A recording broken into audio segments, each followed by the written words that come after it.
क्या आपने कभी सोचा है एक झूठी खबर भी पूरे इतिहास की दिशा बदल सकती है। सन 1755 में यूरोप के एक बंदरगाह पर देखी गई कुछ जहाजों की हलचल बन गई थी उस चिंगारी की शुरुआत जिसने बंगाल, ब्रिटिश और मुगल तीनों की किस्मत पलट दी। नमस्कार दोस्तों, मैं हूं विश्वास सोहल और आज हम चलेंगे एक ऐसे दौर में जहां East India Company, French empire और बंगाल के नवाब तीनों एक ऐतिहासिक टकराव की ओर बढ़ रहे थे। ये कहानी है the French flotilla, Robert Clive की वापसी और सिराजुद्दौला की चिंगारी की। भाग 1, फ्रेंच फ्लोटिला और ईस्ट इंडिया कंपनी की इंटेलिजेंस 1755 से 1756। नवंबर 1755, फ्रांस का बंदरगाह पोर्ट लॉरिएंट एक रहस्यमय व्यक्ति दूरबीन से देख रहा था। 11 विशाल जहाज़ों का बेड़ा, 6000 थे मैन ऑफ वॉर यानी जंगी जहाज़ जिन पर 60 तोपें लगी थी। बाकी 5 थे फ्रेंच ईस्ट इंडिया मैन, भरे हुए गोले बारूद, सैनिकों और महीनों की रसद से।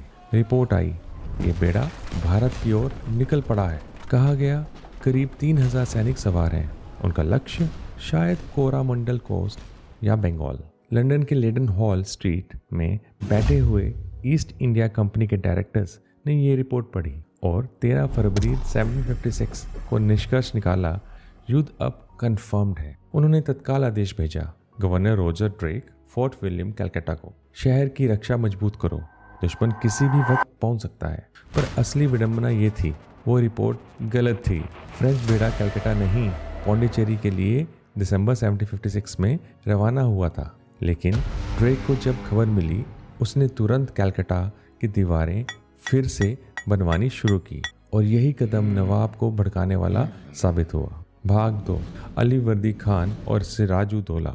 अलीवर्दी खान बंगाल का नवाब, एक समझदार, दृढ़ और दूरदर्शी शासक। उसने मराठों को हराया, व्यापारियों को सम्मान दिया और यूरोपियों को मधुमक्खियों के छत्ते जैसा बताया। उनसे शहद लो मगर छेड़ो मत, वरना डंक मार देंगे। लेकिन उम्र ढल चुकी थी। उन्हें डर था उनकी मौत के बाद उनका पोता सिराजुद्दौला सब कुछ बर्बाद कर दे। और वही हुआ। सिराज था सालिम, उतावला और निर्दयी। उसने बैंकर जगत सेठ से 3 करोड़ रुपए मांगे। जब मना किया तो उन्हें धमकाया और अपमानित किया। सबके बीच उसका गुस्सा अंग्रेजों पर फूट पड़ा।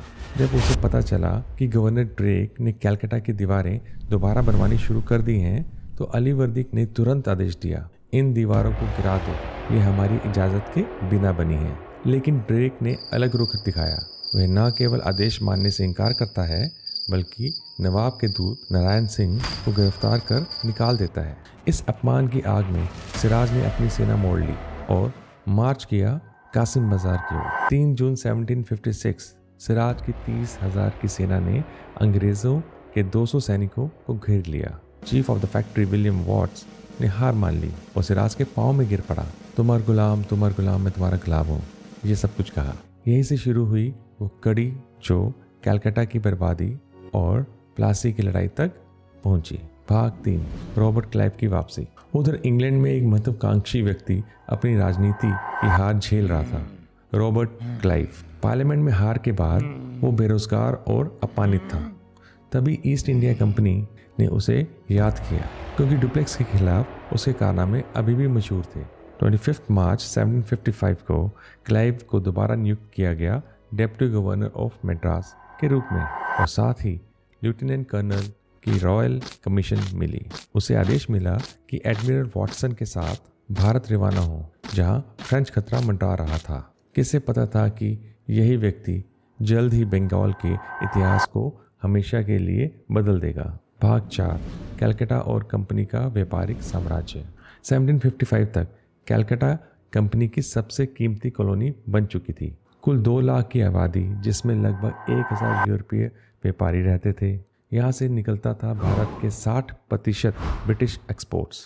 पर किले की हालत दयनीय थी। फोर्ट विलियम्स की दीवारें टूटी हुई, तोपें जंग लगी, बारूद गीला, सिर्फ 260 सैनिक, जिनमें मुश्किल से 60 अंग्रेज। पर व्यापार चमक रहा था। कंपनी हर साल 2 मिलियन पाउंड का व्यापार करती थी, सरकार को भारी टैक्स देती थी और चाय, कपड़ा, मसाले सब इसी बंदरगाह से जाते थे। यही वो लालच था जिसने कलकत्ता को न सिर्फ धनी बनाया बल्कि खतरे में भी डाल दिया। भाग 5, शाह आलम की पूर्व की यात्रा।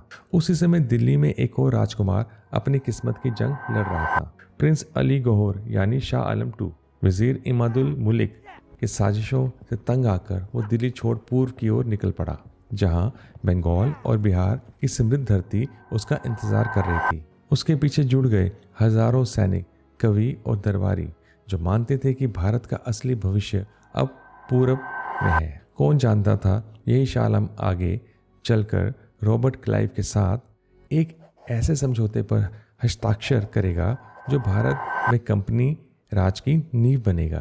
तो दोस्तों, एक गलत इंटेलिजेंस रिपोर्ट, एक उतावला नवाब और एक महत्वाकांक्षी अंग्रेज अधिकारी, तीनों की टकराट ने भारत की किस्मत हमेशा के लिए बदल दी। अगर आप ऐसी कहानी के अगले वीडियो को देखना चाहते हैं तो चैनल को सब्सक्राइब ज़रूर करें। Thank you very much.